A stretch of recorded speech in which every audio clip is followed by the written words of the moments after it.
Whole Hog Sports presents the basketball podcast of Mid-America, the premier Arkansas Hoops podcast, brought to you by Landers Toyota of Northwest Arkansas. With Whole Hog Sports basketball analyst Scotty Bordelon, here's your host, Matt Jones. Welcome in, everybody, to the basketball podcast of Mid-America. It is Thursday, November 17th, and Arkansas basketball is 3-0, heading into its trip to the Maui Invitational next week. My name is Scotty Bordelon. Really happy to be joined on the pod by the fellas today. We got Andrew Joseph of WholeHogSports.com and the man himself, Bob Holt, the Arkansas Democrat-Gazette. Last night, so Wednesday night, Arkansas beat South Dakota State pretty handily, 71-56, to wrap up their pre-Maui portion of the schedule. I think you saw a little bit of tired legs from South Dakota State last night, especially when Arkansas was kind of putting a couple runs on them. South Dakota State played St. Bonaventure on Tuesday night in Sioux Falls in South Dakota. And then get this, they flew in, got to Fayetteville around 2 or 3 in the morning on Wednesday, did film work from the St. Bonaventure game, and then went to shoot around and played, their second game in basically 24 hours or a little bit more than 24 hours.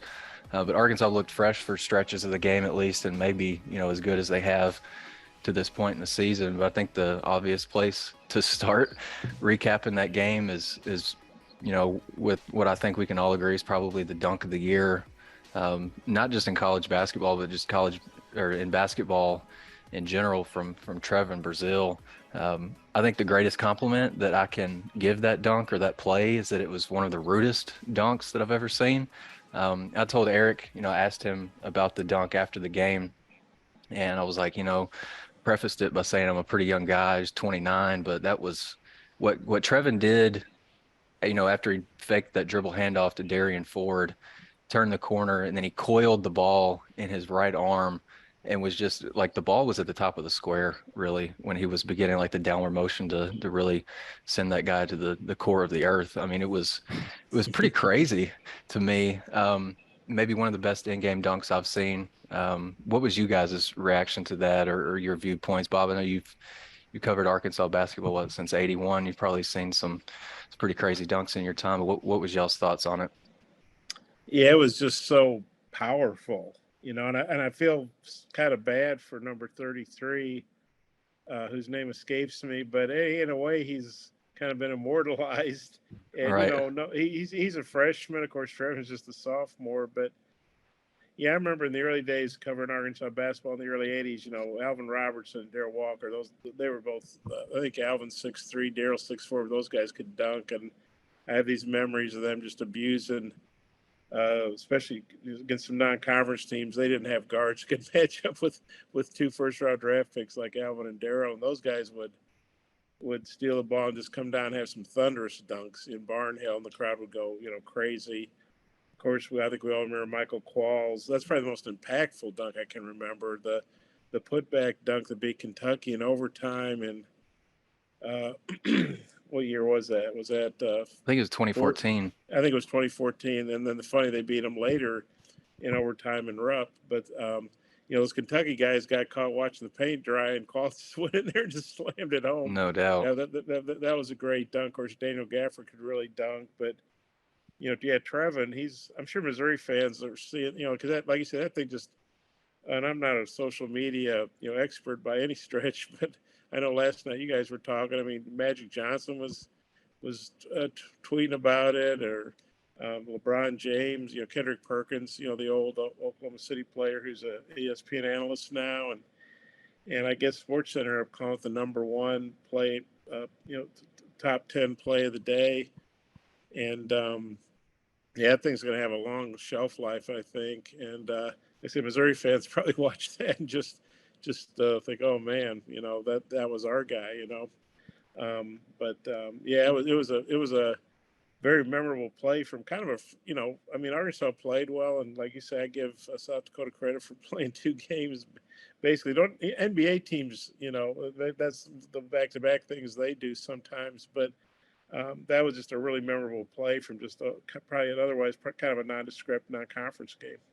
That's for sure. I know Missouri fans got to be sick watching Trevin kind of flourish with Arkansas now, especially last season when before Arkansas played Missouri. Eric would talk glowingly about Trevin, and then several months later he signs him out of the transfer portal, and I think everybody had a pretty good idea at that point that Arkansas was going to use all of its resources and its player development and things like that to really maximize his potential and help him reach that ceiling, because his ceiling is freaky now. And just given his length and his skill set and the fact that he can, they've got him playing the three at sometimes. And I noticed, I think it was the second game of the year against Fordham, he was like playing the three spot and he was chasing guards who were running off down screens and doing it really, really well, blocking shots too. But I just think Missouri fans they got to be absolutely on the floor sick about that, Andrew. Yeah, I mean, you mentioned that Missouri team that Trevor Brazile played on last year. They weren't a good team. Like objectively were not a good basketball squad, and he was only getting like 20 minutes a game for that bad Missouri team. And like he is a difference maker on this loaded Arkansas roster. I'd probably say he's one of the top two or three guys on talent wise on this team. And you just kind of wonder how on earth he was mismanaged as a Missouri Tiger. But I think Eric Musselman mentioned yesterday that they're asking Trevin to do a lot of different things than he did during his time with the Tigers, and they're asking him to play the three again. And he mentioned Trevin had 4 turnovers yesterday, Mm-hmm. and he said it was because they're asking him to play the three and put the ball on the deck a lot more than he has at his previous stop. Which, I mean, obviously there's a learning curve there, but then you see those stretches where he puts it together and you end up with a dunk like that. I mean, that was just filthy, like just disrespectful. And anytime you got a teammate getting a tech for something that they didn't even do, Right, like right. that's That was maybe the second best part of the whole deal. yeah, I mean, that got everybody on their feet. I mean, fans, teammates, everybody involved. And it was a jaw-dropping moment for sure. Well, I will say this: by the end of the season, Brazil, if you look at what he did in Tampa in the SEC tournament against Ole Miss and LSU, he had 2 really good games, and I think he was kind of starting to find himself. I think he was hurt early because he didn't play a lot. I'm not saying that he hasn't prospered by leaving Missouri for Arkansas, because I think that's pretty obvious. Yeah. But I do think by the end of the season, you could see, wow, that guy was really got a high ceiling. And you kind of knew Conzo Martin, his time, like he might get fired, which is what happened. And I remember thinking, Trevor Brazil's not going to stick around with a new coach. I didn't know then he was coming to Arkansas, but he was playing pretty well by the end of the year. Yeah, a couple other things on Trevin. Bob, when me and you went down to Birmingham for SEC Media Day, I was, I had the idea in my mind that I wanted to write a profile on Trevin just because I mean, it's obvious for everybody to see. You just look at him and you watch him run up and down the floor, shoot, do everything. It's pretty clear that the kid's got tons and tons of potential. He's potential rich as they come, I think, especially for a young guy. But I was looking at some of his box scores or some of his numbers in the box score from last year. I was looking to see who he played well against, and I found a game against Missouri, maybe the last game of the regular season. And so I wanted to ask Kermit Davis about Trevin. Was like, just I know you saw him up close and personal, and he kind of, kind of gave it to you maybe once or twice when y'all played Missouri. What do you think about him? And Kermit said that he's not a guy that he didn't figure was going to land on a preseason All SEC team, but he wouldn't be surprised in the least if he's on a first or second team at the end of the year. And then a couple of weeks ago, we had Ronnie Brewer, Arkansas's second year recruiting coordinator, at the Hogs Illustrated Sports Club, and I asked him about Trevin's potential and whatnot. And he said, quote, "It's kind of unfortunate that Trevin played at Missouri last year, just because the team wasn't competitive. And so maybe that competitive fire that is actually deep down in him just wasn't, being realized. There's a little bit of an adjustment that he had to make, coming to Arkansas. He's not a role player anymore. He might be coming off the bench, but he's not a role player anymore. I think he is very comfortably in, Eric's, key or core, 3 or 4 guys that he's going to count on a lot. But yeah, he's just loaded with potential and talent. The Basketball Podcast of Mid-America is brought to you by Landers Toyota of Northwest Arkansas. Visit their showroom at 411 South Metro Parkway in Rogers or online at landerstoyotanwa.com. For all your automotive needs, shop Landers Toyota NWA in Rogers, where we guarantee you the best buying experience and best service after the sale in Arkansas. Landers Toyota NWA in Rogers.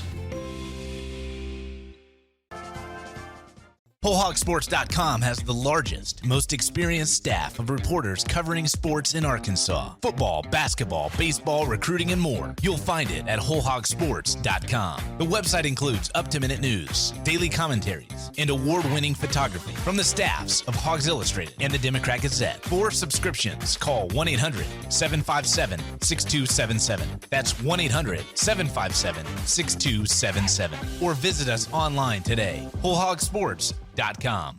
Want more coverage of your home team? Download the Whole Hog Sports Video on Demand app.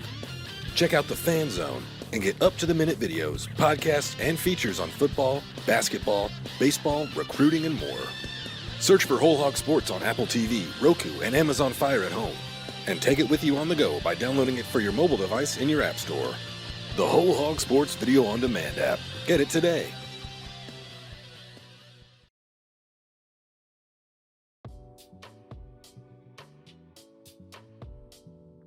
We go back to that dunk. Like the best part of it is that won't be the last like just jaw-dropping moment that this team is going to provide, just because they're so athletic. And I think Trevor Brazile's dunk was probably the dunk of the year to this point, but I would say Ricky Council has got to be up there and got to be anxious to get one of those moments himself, and he's got the hops to do it. And kind of watching those guys it makes me so envious. Like, I've never been able to touch a basketball rim in my life, and to watch a guy do that, like if I was able to do something like that, I would not shut up about it for the rest of my life. Yeah, I'm the same way, kind of watching these guys. And I think at one point last night, I just had the thought that Trevin gets up and down so easily and dunks the ball so effortlessly. Kind of reminds you of those games you played when you were little, when you're just on the Nerf hoop playing against maybe your brother or your sister. Bob, what have you thought of Trevin? Just in the totality of his first three games here. I think he's got a couple double doubles, and he's kind of starring in his role off the bench too. Yeah, well, he's knocking down some threes. Arkansas is not going to be a great 3-point shooting team. They got off to a pretty good start last night. I think at one point they were maybe 6 of 13 or something. But yeah, Trevin will be one of the better 3-point shooters on this team probably. So that just shows his range. I mean, he can knock down threes around the rim. He's just freakishly athletic. I think you're going to see him probably block more shots. That was one thing he did even early at Missouri, was block a lot of shots. And like Andrew was saying, Eric had said the other day that he was playing a lot of 4, but they wanted him to play more 3. And he did that last night and had some turnover issues like Andrew said. But Eric, I don't think he likes turnovers, but he understands he's learning a new spot, and there's going to be some of that. And, turn the ball over now in a game you're going to win by 20 points. And then by the time SEC play comes, maybe by the time these Maui games come, he'll be a lot more comfortable out there. But a guy with that size and that wingspan, with that skill set, if he can play on the perimeter just like he can inside, I mean, what a weapon, and what a, NBA scouts just got to be drooling, seeing a guy who can do all the things he's got the potential to do. Yeah, I think the key with this team to unlocking their full potential is realizing their 3-point shooting, just because they've got so many guys that are so good in the paint and attacking the rim, that teams are just going to dare them to try and beat them from the perimeter. And I think it was Anthony Black got asked about kind of teams letting him shoot the 3 ball, not really kind of jamming the lane so that he has to shoot the 3. And I think he said that he's honestly never really been guarded like that before. And Right. So he was like, once I keep making these threes, we'll see if they keep daring me to shoot the ball. And I think that's what's going to kind of have to happen for Anthony Black's going to have to be able to knock down a 3. Trevor Brazile and Jordan Walsh showed that they can be outside threats. And I think that perimeter shooting is going to be what takes this team to the next level. And I think maybe the return of Nick Smith is probably also going to help that. And I think that's probably going to jumpstart this team to a level that they haven't been. Yeah, maybe one more note on the TB basketball podcast of Mid-America. You know, his rebounding's been great this year too, right? Like a dozen in the opener. Then he had 8 against Fordham, and then 10 again last night against South Dakota State. He's like, you know, whenever he's on the floor, he's been really productive on the glass, and that's what they really need that from him. I think if there was like one knock on him, is that, you know, coming in, you were kind of, I was at least curious to see how he was going to like embrace the physicality that comes with, you know, being a key frontline guy, because there's some really powerful, kind of girthy guys in this league. Just how is he going to handle it? And we still don't know, because they're, you know, they're playing the directional schools in the Dakotas and Fordham, you know, so there's a lot to still be seen with him. But I looked up last night, you know, he's already got 2, like I mentioned, 2 10-plus rebound games, and he had 1 in 25 games at Missouri last year. So I think that part of his game is really grown, and that was something that Arkansas staff obviously was all over him about in Europe, right? Like I think that first game he played 20, 25 plus minutes and maybe had 1 or 2 rebounds. So I think he's starting to take some pride in his defense. I think there's a number of different ways that we could go, you know, after Trevin. You know, recapping what we've seen through 3 games, you know, like y'all mentioned, Ricky's been great, really on both ends. I think he was going into last night, he was like opponents were like 3 of 12 from the field shooting against him when he was Arkansas's nearest defender. So he's been great. Jordan Walsh was phenomenal last night too. You know, in those, he was kind of the heartbeat of those runs that Arkansas put together. You know, after I think South Dakota State went on a 10-3 run, pull within 4. Then Arkansas went on a 10-2 run to close the half. Jordan was great. He had knocked down a 3, 2 steals, and a block in that stretch. And then the second half, I think he scored like 5 points in that 10-0 run or 11-0 run that really put the game away. I'll just kind of turn it over to y'all. Andrew, free reign, man. What's impressed you most about this team so far? It's just everyone on this team has such great individual talent that I was kind of interested to see how well they would play together, because they're just such um, I mean, highly touted freshmen, highly touted transfers that are used to getting the ball, being the number one option. And so I was kind of wondering how they would all mesh. But that's been the theme for all Eric Musselman's teams at his time in Arkansas and even back in Nevada. And he has a way of kind of settling players into their roles and getting the best out of them. And I thought yesterday that you could see the roles that he wants everyone to play, like Trevor Brazile being and Ricky Council stepping up as those scoring options with Nick Smith out. And I thought the Mitchell twins did well in their limited time on the glass. I think the one guy that probably struggled in his role last night was Jalen Graham. Had a rough stretch in the I think it was the first half, and then I don't think he was seen again in the second half. Yep. So if anyone has something to work on, it might be him. But I think the rest of the team is pretty set in their ways right now. Yeah, Bob, that defense, I know you talked about it last night. I think you're planning on writing about it later in the week. I looked up on KenPom today. Arkansas is 3rd nationally in defensive efficiency rating. They're 12th in steal percentage, 13th in turnover rate. I mean, I don't want to overreact to what Arkansas has done the first 3 games defensively, but they look really good. Yeah, it's been impressive because, you know, a lot of these heralded players maybe didn't have to play a lot of defense in high school. But Eric, you know, has made that pretty clear. If you're going to play for, it's kind of the same way with Eddie Sutton and Nolan Richardson. If you're going to play for an elite coach, you better play some defense. And, you know, defense is the one thing you can have that's consistent every game. You might have, you know, an off night shooting. You might not handle the ball well. You might not hit free throws. Arkansas didn't hit free throws very well last night. Had 20 turnovers, but just, you know, held down what I think is probably a pretty decent shooting South Dakota State team. And so I think the players' buy-in so quickly is impressive. I think they understand that's the way to get minutes. That's the way to get on the court and stay on the court. You know, their transition game is just built for turning turnovers into quick points. And of course, that was such a staple of Sutton and Richardson's teams. I don't mean to keep, you know, showing my age, I guess, but I mean I mean, set it can be hard to score against a set defense. Good zone, shoot over it.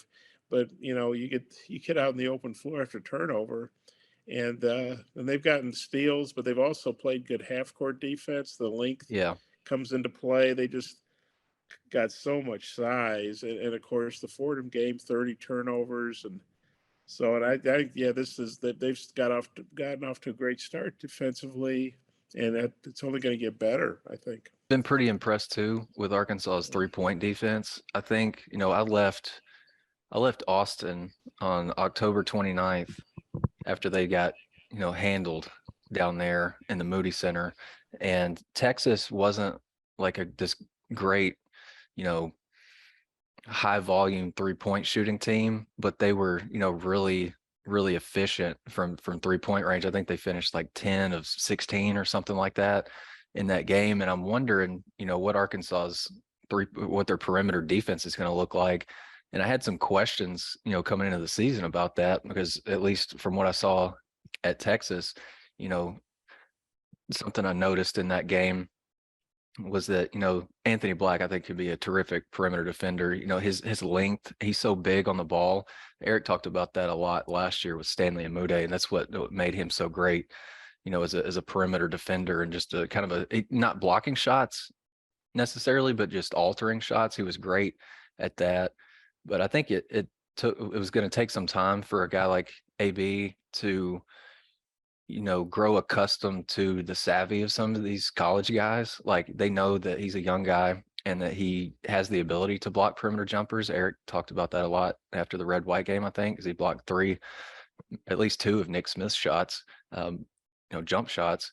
But AB was going to have to grow a little bit in terms of his discipline, when to jump, and like how not to foul some of these perimeter guys. But, you think about the start Arkansas had last year, it was like 13 made threes for their for the other team in the season opener.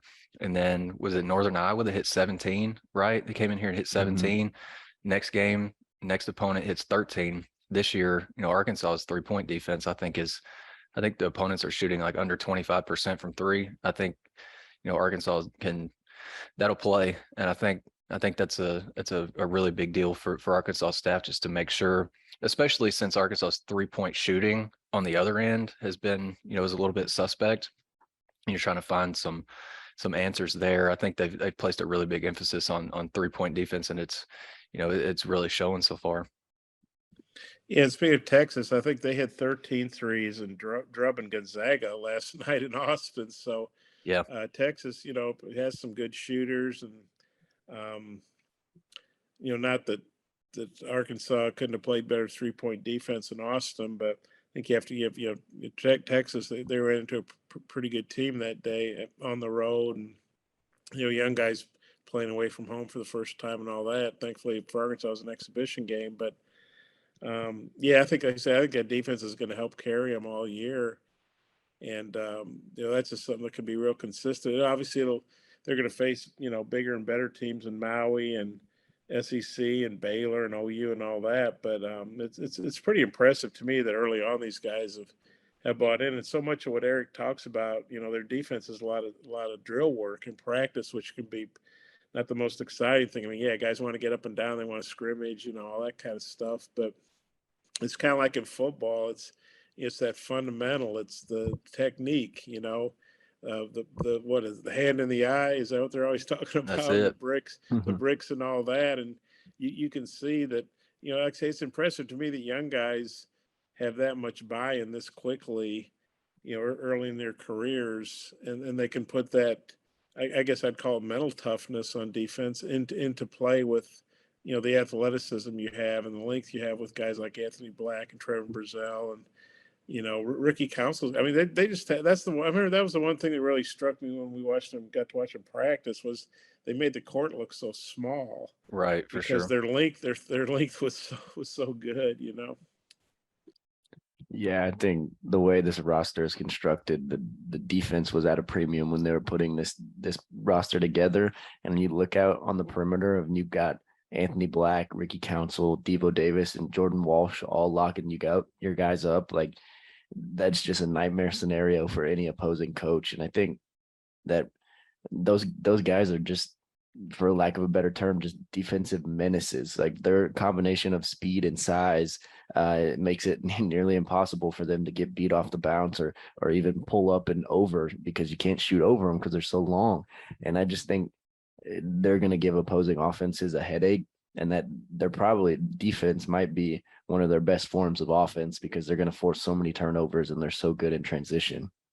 Yeah, for sure. I think Arkansas forced 20 more turnovers last night against South Dakota State. I think that puts them at 64 forced turnovers through 3 games. Also, that will play. And anytime No you can, kidding. you can get, more than 1 point, per turnover forced. I think Arkansas had 23 points off turnovers last night. That's really good stuff too. I wrote earlier in the week just about, I think on Monday as kind of a several day later follow to the Fordham game, that I think Arkansas was showing some signs, at least against Fordham, um, that they were showing signs of kind of a budding chemistry, if that makes sense. What I really liked was the fact that Arkansas, even their off-ball defenders, were so attentive to what was going on. It's like they're defensively they were moving, they were connected, they were on a string. And what I really liked was the digging from the off-ball defenders whenever a big man maybe posts up, or a guard maybe drives at kind of one of the 45-degree angles, going toward the rim, and the Arkansas defender that's maybe a step toward the corner or in the short corner, he digs down and comes up with a steal there.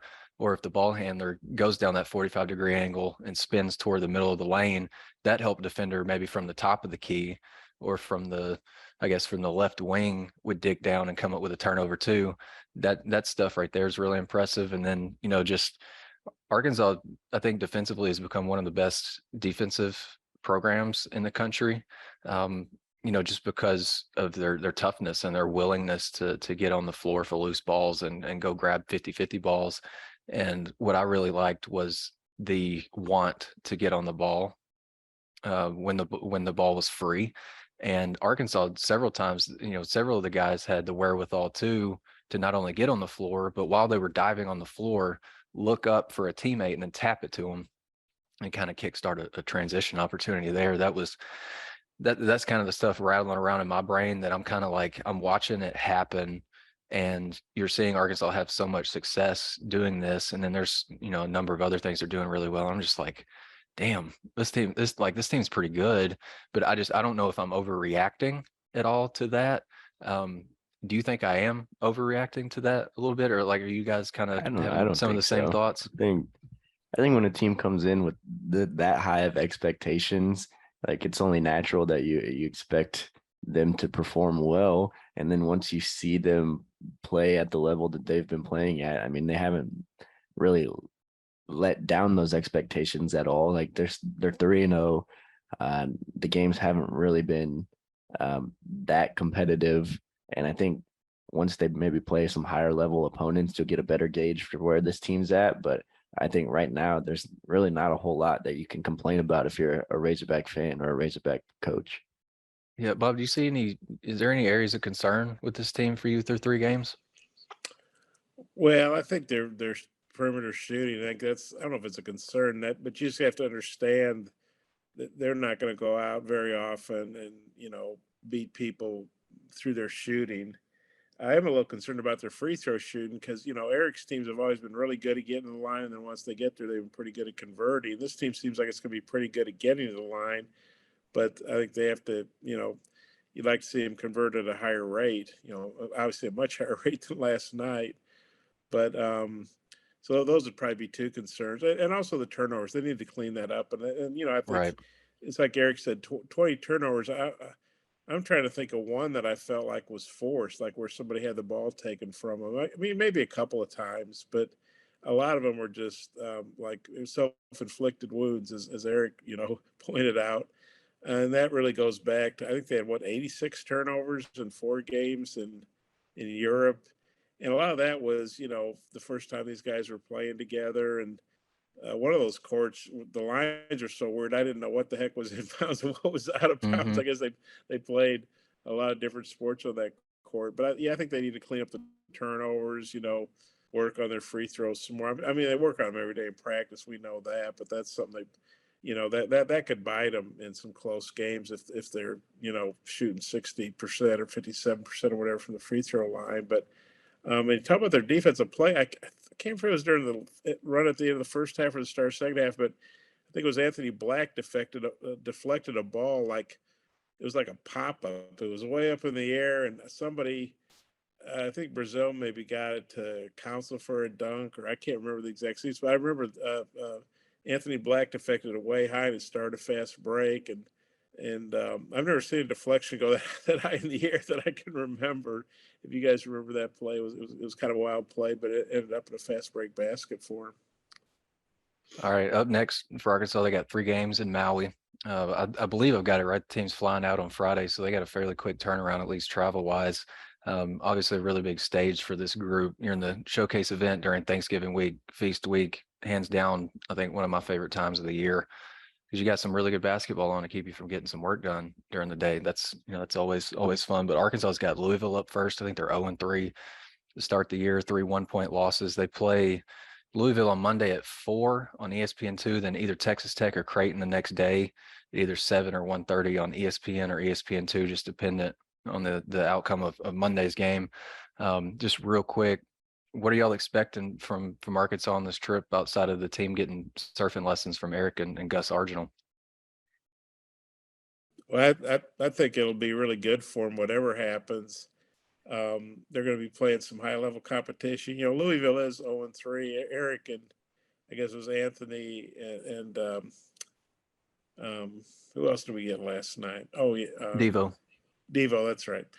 And they made sure to talk about how close Louisville was to being 3-0 because they had 3 1-point losses, and that's true. But they're clearly struggling under Kenny Payne, the former Kentucky assistant, that's the first-year head coach. But yeah, I don't expect that to be an easy game for them. And then Creighton or Texas Tech are both high-level teams, and then you got Arizona and San Diego State are among the teams on the other side. So it's going to be good for Arkansas. They're going to play 3 games in 3 days. High-level basketball. Eric is known for playing a lot of guys, but he's probably going to have to extend his bench for 3 games, 3 days, especially if Nick Smith doesn't play, which I kind of don't think he will. Eric was saying after the game last night that Nick still hadn't practiced. It's kind of funny. He said he's day to day, but he's not going to practice tomorrow, and indicated he didn't want, I guess, be too forthcoming for the opponents they're going to play. But if a guy hadn't been practicing, I don't think you put him out there on the court against the kind of teams they're going to be playing, especially after long travel. So this is just my own thought, is that he obviously goes out there and he keeps working out and getting better and being, I guess, the most talented cheerleader in America. And then he probably gets they have him play some limited minutes in some games back here, and then you can work him back into the lineup, because obviously he's an ultra talented player who, when healthy, is going to play a lion's share of the minutes. Yeah, no question. Andrew, you looking for anything specific from these guys over these 3 games? I think I'm most looking forward to seeing how they play against maybe some more athletic teams that are kind of in their same realm of athleticism. Like, it's not to say the Dakota State schools and Fordham are bad teams. Like, I think South Dakota State will end up being a pretty nice win on the resume, but they just don't have the athleticism to match Arkansas. And I think maybe Texas Tech, Creighton, Louisville, some of those teams will maybe just provide more of a glimpse of what to expect when the Razorbacks hit conference play, and just kind of maybe be a more entertaining game. For sure. I'm not looking too much into Louisville's record right now. I mean, that's a team that's in its first year with Kenny Payne, and they've been, you look at their schedule, they probably should have won every game that they've played. What was it? Bellarmine, App State, and then there was another game that they lost. What was it? Y'all remember? Wright State. Yeah, I guess Wright State. Yeah, so those are games that Louisville should win, just based on being superior athletically, and so I think there's probably some growing pains, no pun intended, with Louisville. But Eric was talking after the game last night that he's not he's kind of in the same line of thinking as me. Like, he's not looking too much into the record. Like, they're just a few points away from coming into this thing undefeated too. Mm-hmm. So, yeah, going to be really interested to see how Arkansas's depth shows itself too. I think Eric has gone to his bench a little bit quicker than maybe he has in the past. And that's, it's just a product of being deeper. Mm-hmm. And, even Jalen Graham didn't play great against South Dakota State. You saw against Fordham that he can come in and give you, 10 or 12 really good minutes. And, he didn't play well again last night, but 6 rebounds in his limited time. He cuts down on the turnovers and, finishes around the rim a little bit more effectively. He can be a big part of what they're doing. And I'm really curious to see the Mitchell twins. I think Makai is probably the more impactful of the two guys, at least at this point. Really like his footwork, just kind of in all areas of the game, whether it's defending guards on the perimeter when they, they're kind of probing and looking to attack the rim against him. And then, when he's the roll man in their ball screen actions, he's been great about catching and then being poised and patient, getting to the rim. He can finish with either hand. I think it's just about finishing more effectively. And then against Fordham, I kind of liked what Mikkel brought too. I think he had a stretch where he maybe added a bucket and then blocked a shot that they credited him with a steal for, I guess, maybe because it was a jump ball. But it's just another big body. It's really a luxury to have Makai start the game, give you what he can, and then you sub him out and you basically got a clone of him coming in off the bench. That's a nice luxury to have. Curious to see too about, whether Nick makes his debut or not. There's something deep down inside me that thinks this is, maybe too grand of a stage for him to pass up. But at the same time, it's, you're kind of, it's a long-term deal with Nick, and you don't want to, maybe risk anything before he's fully able to go. Again, Arkansas's got Louisville up next on Monday. They've got a few days to prep for that. They'll be flying out, I think, on Friday and doing surf lessons probably on Saturday and Sunday. And then at some point they'll get into basketball, but they'll be ready for Louisville on Monday afternoon at 4 on ESPN2. For Bob Holt and Andrew Joseph, I'm Scotty Borderline. Appreciate you guys listening today, the Basketball Podcast of Mid-America. Be sure to check out on our website this week all the football coverage ahead of Arkansas's last home game of the season. That's kind of crazy to say. Football season's they're at senior night, so it's late in the year. Arkansas is playing Ole Miss, ranked 14th in the country. That's a big game. Arkansas can get bowl eligible with another win. So come to Whole Hog Sports before, during, and after the game, as Matt likes to say, for all the coverage at our site. And we'll have blowout coverage of the Arkansas's games in the Maui Invitational too next week. So until then, appreciate you guys listening, and we'll see you again next week on the Basketball Podcast of Mid-America.